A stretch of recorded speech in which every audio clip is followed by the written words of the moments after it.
की कोई भी समस्या है, तन मन धन कर्ज मर्ज कलह, पहले से आपको पता चल गया है कि आपकी ऊर्जाएं कहीं खराब हो रही हैं, इसकी वजह से ये एनर्जी आपकी खराब हो रही है और आपके जीवन में समस्याओं के रूप में सामने आ रही है। एनर्जी को ठीक कर लेना है। ऊर्जाएं खराब होने के कारण बहुत से हो सकते हैं, सारे कारण ठीक नहीं किए जा सकते हैं। ऊर्जाओं को सीधे ठीक किया जा सकता है, बड़ी आसानी से, बड़ी सरलता से और खुद ठीक किया जा सकता है। इसके लिए कहीं मारे मारे घूमने की जरूरत नहीं, सिर्फ तरीका मालूम होना चाहिए। तरीका मैं बता ही रहा हूँ, और किसी चीज़ के लिए अब आपके जीवन में समस्याओं को लेकर भटकना ना पड़े, इसके लिए संकल्पित हो जाइए। सौगंध ले लीजिए कि अपनी समस्या लेके हम कहीं नहीं जाएंगे, सत्संग करने के लिए जाएंगे, ज्ञान बढ़ाने के लिए जाएंगे, ज्ञान लेने के लिए जाएंगे, ज्ञान देने के लिए जाएंगे, लेकिन समस्या लेके नहीं जाएंगे, क्योंकि जाना नहीं पड़ेगा अगर आपकी ऊर्जाएं ठीक हो गई। कोई भी समस्या आपके जीवन में ऐसी लगी हुई है जो आप हटा नहीं पा रहे हैं, जिससे आप परेशान हैं, कॉल करें, मैं आपको बताऊंगा क्यों है ऐसा, कौन सी ऊर्जाएं आपकी खराब हो रही हैं, कैसे ठीक हो जाएंगी। खुद ठीक करना होगा आपको। इन दिनों हम बात कर रहे हैं महासाधना में प्रारब्ध उपचारित करने की। प्रारब्ध एक ऐसी चीज है जो अपना भुगतान ले ही लेती है। प्रारब्ध हर हालत में हमारे जीवन में छोड़ता नहीं है हमको।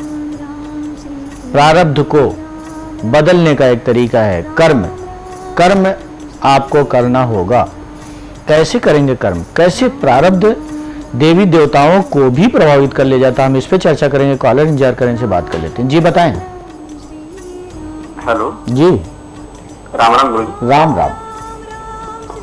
गुरुजी मेरे, हेलो, हाँ मैं सुन रहा हूँ, आप बोले। गुरुजी राम राम जी। गुरुजी मेरे जो सांसारिक इसमें बाधा आ गई। किस चीज में बाधा आ गई आपको? वैवाहिक जीवन में मेरी जो पत्नी है। वैवाहिक जीवन में, जी।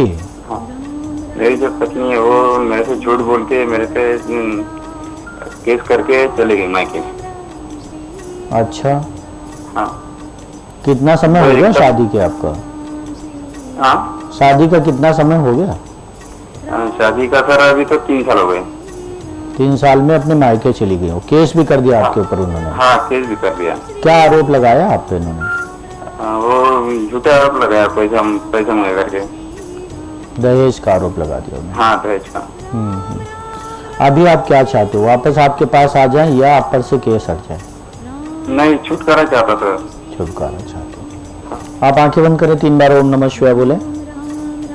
ओम नमः शिवाय, ओम नमः शिवाय, ओम नमः शिवाय। फिर से बोले।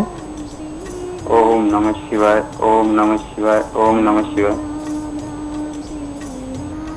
हाँ, मैं आपको उपाय बता रहा हूँ। यही प्रारब्ध है कि हमारा जहाँ कोई दोष नहीं है, हमारी गलतियाँ नहीं हैं, फिर भी हम आरोपित कर दिए जाएं। और दहेज एक्ट का तो आजकल मिसयूज बहुत ज़्यादा हो रहा है, कुछ लोग प्रताड़ित किए भी जाते हैं, लेकिन ज़्यादातर मामलों में दहेज एक्ट का दुरुपयोग हो रहा है। इस पे बड़े पैमाने पर पुनर्विचार की जरूरत है। कैसे इस समस्या का हल निकले। एक व्यक्ति दहेज नहीं मांगता, एक महिला अपने शादी होके उसके मायके से ही उसकी आदतें खराब हैं, झगड़ालू है, आरोप लगाने वाली है, पहले से उसने सोच के रखा हुआ कि हम जाएंगे और जाते पति को लेकर दूसरे घर में रहने लग जाएंगे, उस घर में नहीं रहेंगे, सास ससुर के साथ नहीं रहेंगे, ससुराल वालों के साथ नहीं रहेंगे, एक सपना बनाए हुए हैं और पीछे से मायके वाले उसको पिंच भी कर रहे हैं। ऐसे लोग होते हैं, मेरे पास कई लोग आते हैं। कई माँ अपनी बेटियों को लेके आती मेरे सामने बैठ के, कहती हैं तूने सास की ये बात सुन कैसे ली, उसी समय उसके मुंह पे जवाब क्यों नहीं दिया, तूने पति को ऐसा क्यों नहीं बोला, ससुर को ऐसा क्यों नहीं बोला, ननद को ऐसा क्यों नहीं बोला। मतलब ये कि आज कल माएँ, बहुत सी माएँ अपने फर्ज को भूल गई, बदल डाला उन्होंने, फर्ज ही बदल डाला। अपनी बेटी को धैर्य और सहनशीलता सिखाने की बजाय उसको मुंहजोरी करने की बात सिखा रही है, झगड़ा करने की बात सिखा रही है। इसलिए लड़की नादान है, उसको समझ है नहीं जिंदगी में क्या नहीं करना, ये उसको नहीं पता है। क्या करना है तो पता है, नहीं पता उतना महत्वपूर्ण नहीं। महत्वपूर्ण ये है वैवाहिक जीवन में कि क्या नहीं किया जाना चाहिए। जो नहीं किया जाना चाहिए उसको बिल्कुल नहीं होना चाहिए, इसका ध्यान रखना है।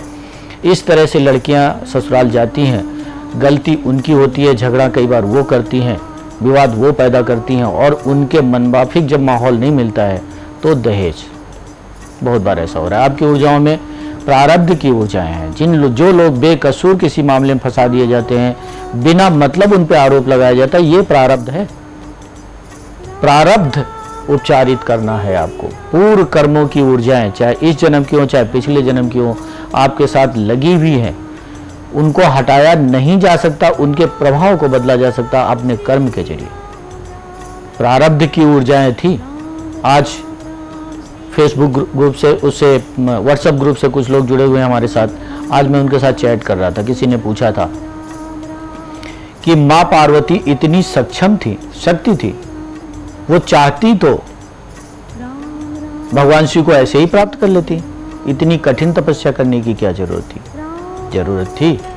प्रारब्ध उनका, उससे पिछले जन्म में उन्होंने आत्मदाह किया था, आत्महत्या की थी, जिससे उनकी दूषित ऊर्जाएं उनके साथ चल रही थी, और वो दूषित ऊर्जाएं उनकी साधना को सफल नहीं होने दे रही थी। सभी साधक इस बात को जान ले, सभी वो लोग इस बात को समझ ले जो पूजा पाठ करते हैं, चाहे मन से करते हैं चाहे बेमन से करते हैं। पूजा पाठ साधनाएं आपकी तभी फलित होंगी जब प्रारब्ध आपके आड़े नहीं आ रहा होगा। देवी पार्वती का प्रारब्ध उनके आड़े आ रहा था। पूर्व जन्मों की जो ऊर्जाएं थी, बिना पति की इच्छा के, बिना पति की मर्जी के, बिना पति से पूछे हुए मायके चली गई थी वो। वहां से उनकी ऊर्जाएं खराब हुई। फिर पिता द्वारा उनको अपमानित किया गया और उनके पति को अपमानित किया गया, वहां से उनकी ऊर्जाएं खराब हुई। इतनी ज्यादा ऊर्जाएं खराब हुई, इतना ज्यादा मन उनका खराब हुआ कि यज्ञ में कूद गई, हवन कुंड में कूद के आत्महत्या कर ली। वो सारी की सारी ऊर्जाएं, पूर्व जन्मों की ऊर्जाएं हमारे कर्मों की हमारे साथ चलती हैं। वो ऊर्जाएं इस जन्म में भी साथ आ गई। वही बीच में बाधा बन रही थी, जिसकी वजह से पार्वती की साधना तपस्या शिव तक नहीं पहुंच पा रही थी। कठिन तपस्याएं की उन्होंने, ऐसी तपस्याएं तो देखने सुनने में नहीं आती जैसी उन्होंने की। हठ था उनका तो वो करती गई, मृत्यु की तरफ बढ़ती चली जा रही थी तपस्याओं के दौरान। फिर दधीची ऋषि, उनको ऊर्जाओं का बहुत ज्ञान था, ऊर्जाओं के ज्ञानी थे वो आए उनके पास। उन्होंने उनको बताया कि ये कारण है, और इसके साथ उनकी ऊर्जाओं को ठीक किया, प्रारब्ध को उपचारित किया, आभामंडल को ठीक किया, ऊर्जा चक्रों को ठीक किया, और उनको सिखाया भी कि आप खुद भी करो इसको। फिर वो देवी पार्वती से माँ पार्वती बनी। साधनाएं सफल हो गई, शिव प्रसन्न हो गए, शिव तक पहुंच गई उनकी साधनाएं, और शिव की पत्नी हो गई। यही होता है प्रारब्ध। प्रारब्ध था जब शिव खुद पे, जिनसे प्रार्थनाएं करते हैं अपने कष्टों को निवारण के लिए, वो इतने दुखी हो गए, उनकी पत्नी ने आत्महत्या की। इससे बड़ा दुख क्या होगा? प्रारब्ध था जो शिव ने अपने पुत्र गणेश का सिर काट दिया। प्रारब्ध साथ चलता है, इसको उपचारित करना होता है। जो लोग बेवजह दुख के शिकार हो रहे हैं, वो समझ जाएं कि उनका प्रारब्ध कहीं उनके आड़े आ रहा है, उसको उपचारित करना होगा। इससे डरना नहीं है, भयभीत नहीं होना, मैदान छोड़ के नहीं भाग जाना है, भगवान को दोषी नहीं देना है कि लीजिए साहब भगवान हमारी परीक्षा ले रहे। भगवान परीक्षा नहीं लेते हैं, सिर्फ आप अपने कर्म पे लगे रहिए, भगवान हमेशा आपके साथ हैं। आपको करना ये कि अपने मूलाधार चक्र को ठीक करना है, अपने सहस्त्रार चक्र, प्रारब्ध की ऊर्जाएं सहस्त्रार चक्र पे होती हैं, इसको ठीक करना है। जब तक मूलाधार ठीक नहीं होगा तब तक सहस्त्रार ठीक नहीं हो सकता, जब तक स्वादिष्ठान ठीक नहीं होगा तब तक सहस्त्रार ठीक नहीं हो सकता, क्योंकि इन दोनों चक्रों की ऊर्जाएं सहस्त्रार चक्र को जाती हैं। इनको तीनों चक्रों को ठीक करना है। इन तीनों चक्रों को ठीक करने से प्रारब्ध उपचारित हो जाता। प्रारब्ध उपचार एक बहुत बड़ा अभियान है आपके जीवन का, सुखी जीवन के लिए बहुत जरूरी काम है। जब आप इसका अनुष्ठान अलग से कराने जाते हैं प्रारब्ध उपचार करने के लिए, तो बहुत पैसा खर्च होता है। 70,000 से लेकर 2.5 लाख, 3 लाख, 5 लाख, 10 लाख, 15 लाख, जैसी आपकी क्षमता वैसा लेने वाले ने ले लिया आपसे। इतना पैसा सबके पास नहीं है, तो क्या करें? प्रारब्ध के नीचे दबे रहें, मर जाए? ऐसा नहीं है। मैं इन दिनों जो महासाधना करा रहा हूँ उसमें प्रारब्ध भी उपचारित कर रहा हूँ। मैंने देखा इतना पैसा खर्च हो रहा है प्रारब्ध उपचार में, और जेन्युइन पैसा खर्च हो रहा है। जो आपके लिए पूजा पाठ अनुष्ठान करता है वो मेहनत करता है, तो उसको पैसा मिलना चाहिए। हर व्यक्ति के पास इतना पैसा नहीं है, इसलिए मैंने महासाधना में कुंडली जागरण के साथ साथ प्रारब्ध का उपचार भी शामिल कर लिया है। सभी लोग जो महासाधना में बैठ रहे हैं नियमित बैठें। बस पहले जो रुद्राक्ष आपके पास गया था उसकी सिद्धि, उसको प्रोग्राम किया गया था आपकी कुंडली को जागृत करने के लिए, प्रारब्ध उपचार के लिए नहीं किया गया था। इसलिए जरूरत आ पड़ी है कि अब आपको प्रारब्ध उपचार के लिए दूसरा रुद्राक्ष लेना है। सिर्फ इतना ही करना है आपको। उसकी प्रोग्रामिंग है कि वो आपकी कुंडली को भी जागृत करेगा और प्रारब्ध भी उपचारित करेगा मेरी ऊर्जाएं लेके। आप अपने तीनों चक्रों को ठीक करें, ज़्यादा अच्छा होगा आप फोटो भेज दें, मैं फोटो देख के बता दूंगा एक्यूरेट आपको क्या करना। अपने प्रारब्ध से मुक्त होने के लिए आप समस्याओं से मुक्त हो जाएंगे। रिश्ते से मुक्त होंगे या नहीं होंगे वो बात की बात है, समस्याएं नहीं होनी चाहिए, रिश्ते अपने आप सुख देने लग जाते हैं।